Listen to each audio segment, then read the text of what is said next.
Assalamualaikum warahmatullahi wabarakatuh. Perkenalkan, nama saya Rifki Hairul Amri. NPM saya 24 15 100 136. Di sini saya akan menjelaskan simulasi pengambilan keputusan konsumen dalam pasar global.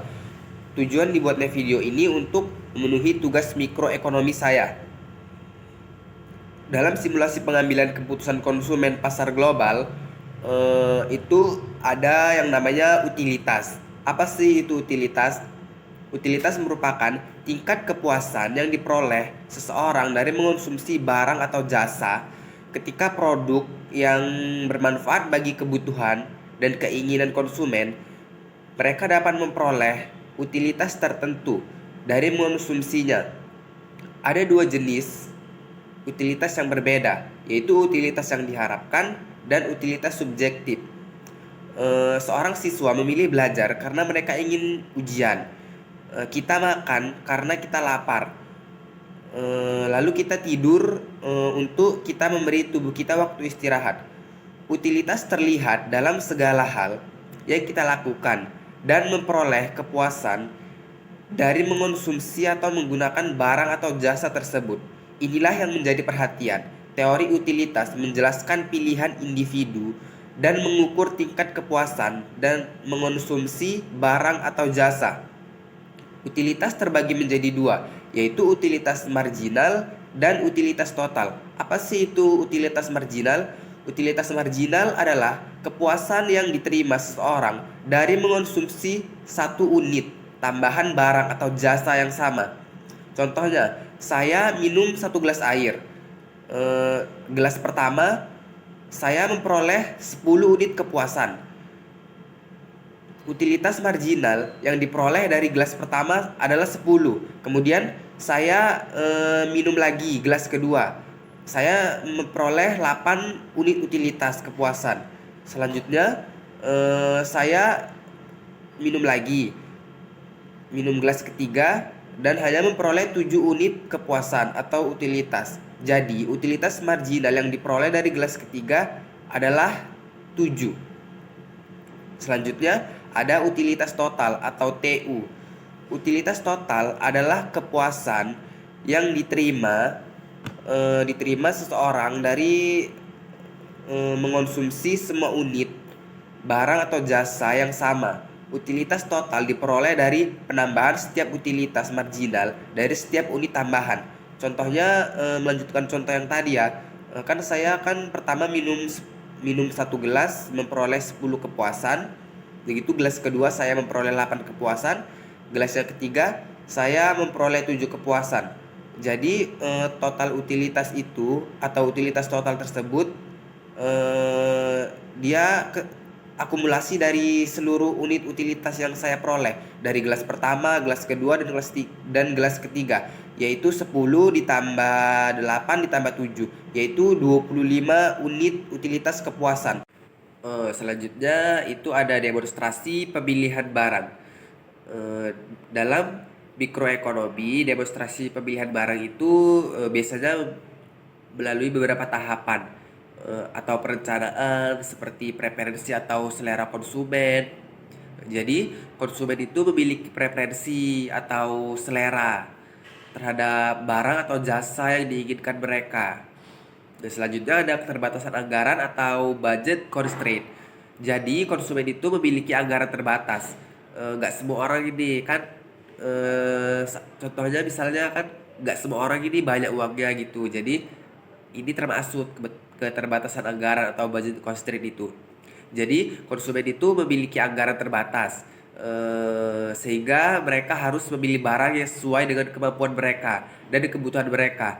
Jadi harus dipertimbangkan barang mana yang akan dibeli, yang lebih dulu dibeli gitu.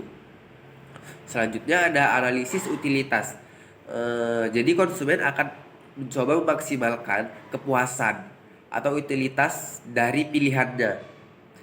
Konsep ini digunakan untuk menentukan barang mana yang memberikan kepuasan terbesar bagi konsumen tersebut. Jadi dia itu milih barangnya itu yang mana yang menurut dia lebih cocok dan lebih memuaskan buat dia. Jadi dia harus memilih.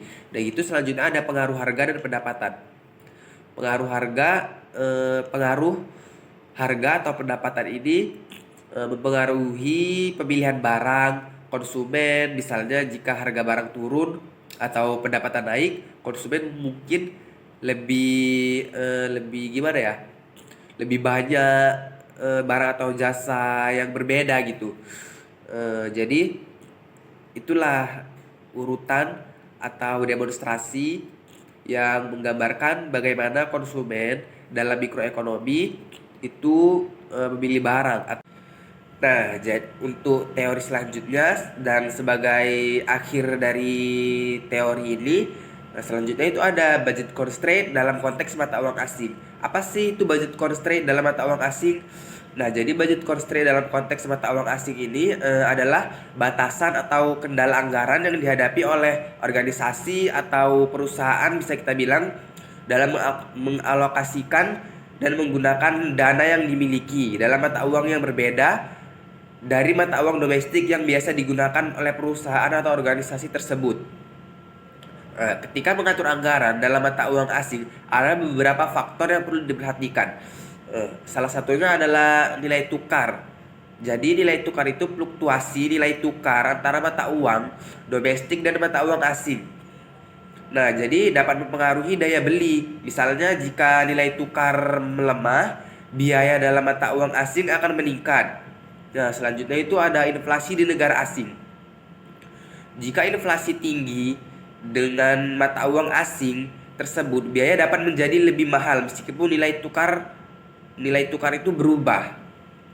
Nah, jadi budget constraint itu dalam mata uang asing itu merupakan tantangan untuk mengoptimalkan penggunaan dana sambil mempertimbangkan perubahan nilai tukar, inflasi dan biaya konversi agar tidak melampaui anggaran yang sudah ditetapkan. Namanya aja budget constraint atau keterbatasan anggaran. Jadi kita ini nggak bisa, jangan melampaui anggaran yang sudah ditetapkan gitu. Nah, contohnya misalnya ada nih mahasiswa Indonesia, dia kuliah nih di luar negeri, di Jepang lah contohnya. Nah, jadi mahasiswa ini memiliki dana itu dari orang tuanya, yaitu Indonesia rupiah. Jadi dia kan kuliah nih di Jepang, harus membayar biaya hidup dalam Jepang yen, dalam mata uang Jepang, yaitu yen. Nah, jadi jika nilai tukar Jepang yen terhadap Indonesia naik, maka dana dari Indonesia memiliki daya lebih rendah dalam Jepang yen. Nah, jadi eh, dengan dengan ini dengan lebih rendahnya nilai tukar Indonesia itu ke Jepang, jadi mahasiswa tersebut mungkin harus menghemat lah atau mencari sumber pendapatan lain gitu untuk mencukupi biaya hidupnya. Jadi sekian penjelasan dari saya, lebih dan kurangnya saya mohon maaf. Wassalamualaikum warahmatullahi wabarakatuh.